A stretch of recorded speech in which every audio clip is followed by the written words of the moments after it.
ہم سے یہ مطالبہ نہیں کیا کہ تم سال میں ایک مرتبہ ہاتھ میں ڈنڈا لے کر پہاڑ پہ چڑھا کرو تاکہ موسیٰ کی یاد منوائی جا سکے۔ اس نے ہمیں میتوں کو ٹھوکریں مارنے کا حکم نہیں دیا تاکہ عیسیٰ کی یاد منائی جا سکے۔ اس نے ابراہیم کی یاد کیوں منوائی؟ بھئی جو چپ ہو وہ مناتے ہو، جو بول رہے ہو وہ مناتے ہو، جو اندر بیٹھے ہو وہ مناتے ہو، جو باہر کھڑے ہو وہ مناتے ہو۔ یہ وہ قربانی ہے کہ جس کے منانے کی چھٹی اسلام میں نہیں ہے۔ پیسے ہیں تو مکے آؤ، اتنے پیسے نہیں ہیں تو بکرا خریدو، بکرا بھی نہیں خرید سکتے ہو تو کم از کم نہا کر عیدگاہ میں آ کر نماز پڑھو تاکہ ابراہیم کی یاد منائی جا سکے۔ معبود تو حج کرواتا ہے اپنا اور کام ایک اپنا نہیں کرواتا۔ احرام باندھو ابراہیم کی سنت، طواف کرو ابراہیم کی سنت، صفا و مروہ کے درمیان دوڑو ہاجرہ کی سنت، بکرا ذبح کرو ابراہیم کی سنت، 3 شیطانوں کو پتھر مارو ابراہیم کی سنت۔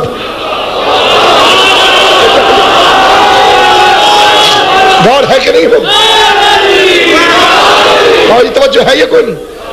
میں بڑے ادب و احترام سے ساری ملت مسلمہ سے یہ سوال کرنا چاہتا ہوں کہ یہ یاد اللہ نے منوائی اور ڈنکے کی چوٹ پہ منوائی، کہا ویسے مناؤ جیسے میں چاہتا ہوں۔ نبی تو اور بھی ہیں، ابراہیم کی یاد کیوں؟ یاد رکھیے گا، مانگنے والوں کی یاد نہیں منائی جاتی، دینے والے کی یاد منائی جاتی۔ مانگنے والوں کا احسان یاد نہیں رکھا جاتا۔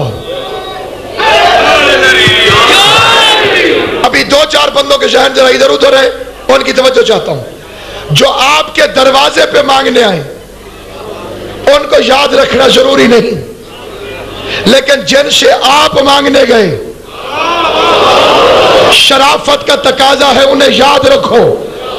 ساری دنیا اللہ سے مانگتی رہی کیونکہ وہ شریعت تھے، ابراہیم عشق تھا۔ شریعت اللہ سے مانگنے کا نام ہے، عشق اللہ کو دینے کا نام ہے۔ شریعت نماز ہے، نماز کے بعد دعا۔ شریعت روزہ ہے، افطار سے پہلے دعا۔ شریعت حج ہے، طواف میں دعا، سعی میں دعا، وقوف میں دعا، میں دعا، ہر مقام پر دعا۔ اور دعا کیا؟ گھر نہیں ہے گھر دے دے، زر نہیں ہے زر دے دے، اولاد نہیں ہے اولاد دے دے۔ عاشق نہ گھر مانگتا ہے، نہ زر مانگتا ہے، نہ اولاد مانگتا ہے، کرتا کیا ہے؟ یہ گھر بھی تیرا، یہ زر بھی تیرا، یہ اولاد بھی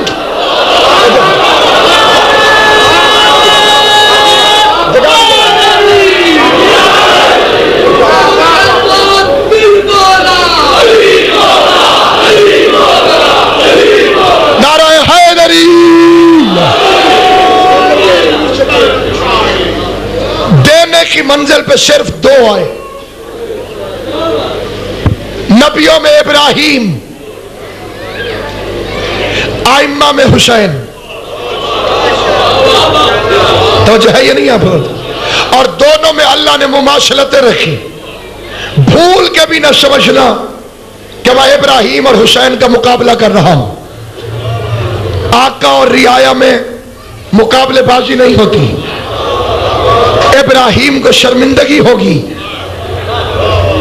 اگر میں اس کا مقابلہ حسین سے کروں۔ جو چپ رہ گئے ہو، میں قرآن کی 2 آیتیں پڑھ دیتا ہوں اور پھر اپنی گفتگو آگے چلاتا ہوں۔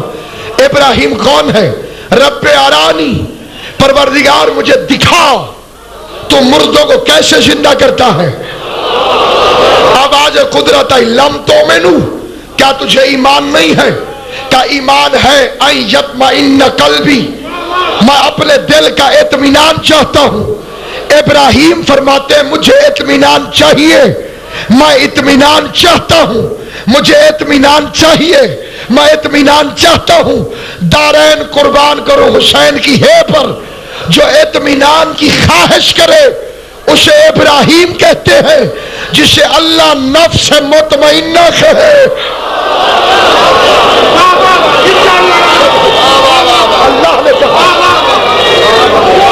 اللہ نے حسین کو نفس مطمئنہ کہا کہ تو نفس مطمئنہ ہے جو اطمینان ڈھونڈتا پھرے۔ ابراہیم جو نفس مطمئنہ ہو، حسین جو اب بھی چپ رہے گا مجھے اس پر کوئی تعجب نہیں، پھر پوری مجلس میں اس سے داد کا مطالبہ ہی نہیں، لیکن جو توجہ کر رہا ہے وہ میری طرف دیکھے۔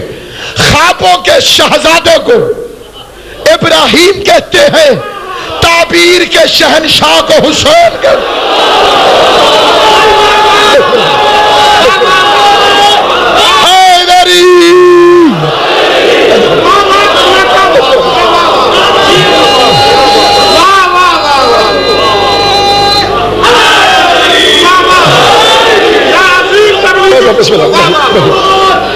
سارے حلالی موبائل کے خوابوں کے شہزادے کو ابراہیم کہتے ہیں، تعبیر کے شہنشاہ کو حسین ابن علی کہتے ہیں۔ جنہوں نے توجہ سے سنا ہے ان کے لیے ایک فکرہ اور کہتا ہوں، شریعت کے بچپنے کو ابراہیم کہتے ہیں، شریعت کی عین جوانی کو حسین ابن علی کہتے ہیں۔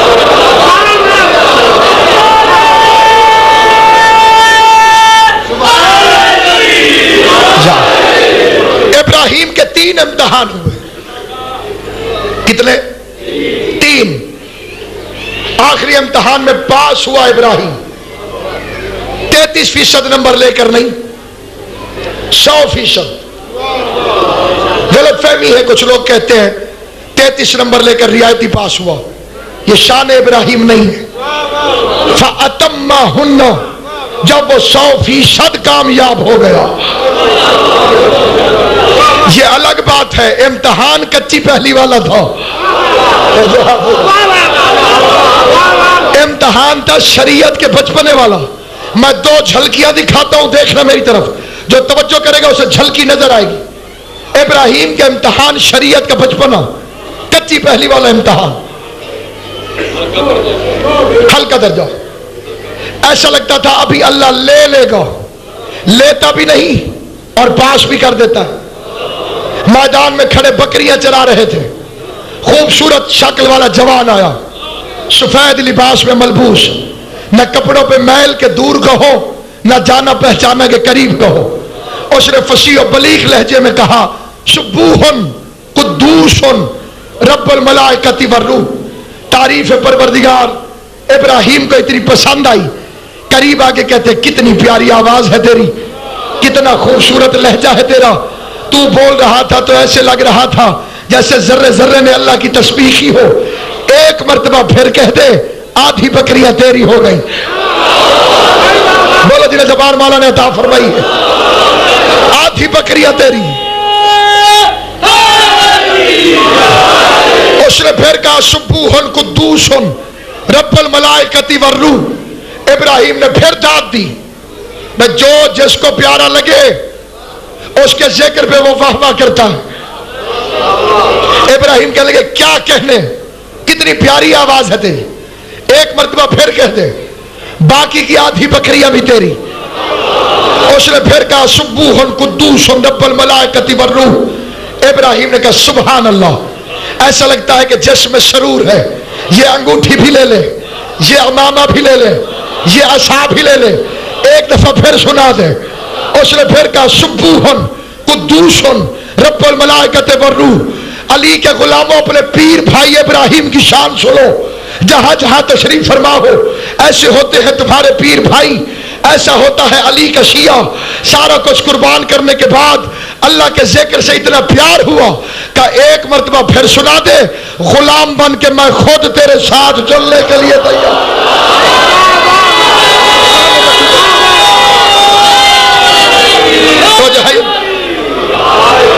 شان نبوت، مقام رسالت، چیز ہے میرے بچے؟ شان نبوت. ایک مرتبہ پھر کہہ دے، میں خود چلتا ہوں. اس نے پھر کہا سبوحن قدوسن رب الملائکۃ والروح. ابراہیم نے کہا آج سے تو آقا میں غلام. چل کہاں چلنا ہے؟ وہ ہنس پڑا. اس نے کہا نہ دمبیوں کی ضرورت، نہ انگوٹھی کی ضرورت، نہ امامے کی ضرورت، نہ تیری ضرورت. تو پاس ہو گیا ہے، میں جبرائیل ہوں. بولو جنہیں زبان اللہ نے عطا فرمائی ہے. جاگنا جاگنا جہاں جہاں تک میری آواز آ رہی ہے. تو پاس ہو گیا ہے، میں جبرائیل ہوں. تو پاس ہو گیا ہے، میں جبرائیل ہوں. ابراہیم ہے کون؟ نبی ہے، رسول ہے، امام ہے، صاحب شریعت ہے، جد الانبیاء ہے، جد اسحاق ہے، جد اسماعیل ہے، نماز کا طریقہ سکھانے والا ہے، حج کے مناسک بتانے والا ہے، خلیل الرحمن ہے. اتنا بڑا ابراہیم بشری حیثیت میں جب جبریل کا نور نہ پہچان سکے، یہ اندھا امتی اہل بیت کا نور کیسے پہچان سکتا؟ اس کی سمجھ میں کیسے آتا؟ بسم اللہ. کسی شاعری کیا